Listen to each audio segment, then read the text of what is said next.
दोस्तों मैं बताता हूँ आपको भूतिया कहानी, सच्ची कहानी। ताजमहल को दुनिया मोहब्बत की सबसे खूबसूरत निशानी मानती है। सफेद संगमरमर, चांदनी रात और यमुना की ठंडी हवा, सब कुछ बेहद शांत और पवित्र लगता है। लेकिन बहुत कम लोग जानते हैं कि ताजमहल के ठीक पीछे, यमुना नदी के उस पार, घने जंगलों और टूटी चट्टानों के बीच एक पुरानी गुफा है। स्थानीय लोग सूरज ढलते ही उस तरफ जाना छोड़ देते हैं, क्योंकि कहा जाता है कि वहां एक बेहद खूंखार चुड़ैल रहती है। आरव दिल्ली से आगरा घूमने आया था। इतिहास और रहस्यमयी जगहों में उसकी खास रुचि थी। ताजमहल देखने के बाद जब उसने गाइड से उस गुफा के बारे में पूछा तो गाइड का चेहरा अचानक पीला पड़ गया। उसने धीमी आवाज में कहा कि दिन में देखना हो तो ठीक है, लेकिन शाम के बाद उस तरफ जाना ठीक नहीं। आरव ने हंसकर बात टाल दी, लेकिन गाइड की डरी हुई आंखें उसके दिमाग में बस गईं। रात को होटल में आरव को नींद नहीं आई। उसने इंटरनेट और पुरानी किताबों में उस गुफा के बारे में पढ़ना शुरू किया।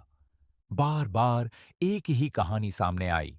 करीब 300 साल पहले ताजमहल के निर्माण के समय जीनत नाम की एक औरत वहां रहती थी। वह बेहद खूबसूरत थी, लेकिन उसके साथ दरबार के एक ताकतवर आदमी ने बहुत बड़ा अन्याय किया। जब जीनत ने विरोध किया तो उसे बदनाम कर दिया गया। समाज के डर और अपमान से टूटकर वह यमुना के किनारे उस गुफा में चली गई।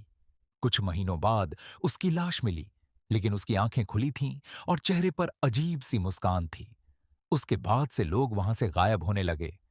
अगली शाम आरव कैमरा और टॉर्च लेकर अकेले ही गुफा की ओर चल पड़ा।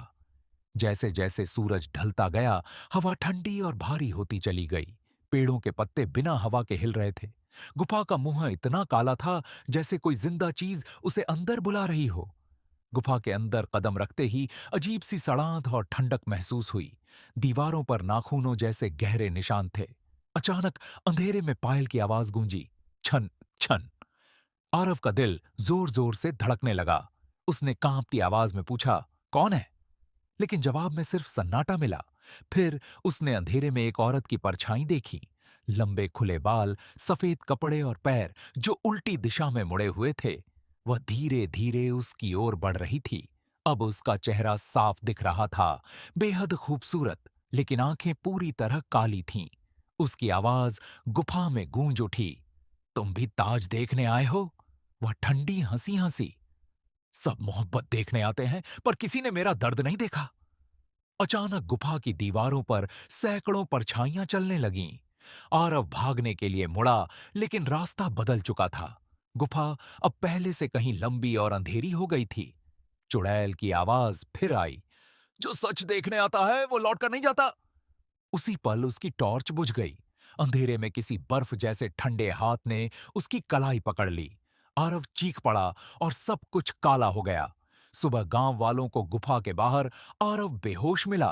वह जिंदा था, लेकिन उसके बाल पूरी तरह सफेद हो चुके थे। उसकी कलाई पर पायल का गहरा निशान था। होश में आने पर उसने सिर्फ इतना कहा, ताजमहल मोहब्बत की निशानी है, लेकिन उसके पीछे आज भी किसी का दर्द जिंदा है। आज भी कहा जाता है कि अमावस की रात अगर कोई ताजमहल के पीछे जाए तो यमुना की हवा में पायल की आवाज गूंजती है और गुफा से एक औरत की फुसफुसाहट आती है, मुझे देखने आए हो या मेरी कहानी सुनने? और दोस्तों ये कहानी आपको कैसी लगी, कमेंट में जरूर बताना। ऐसी और मजेदार कहानियों के लिए हमें सब्सक्राइब करें, ताकि हमारी कहानी सबसे पहले आपके पास पहुंच सके।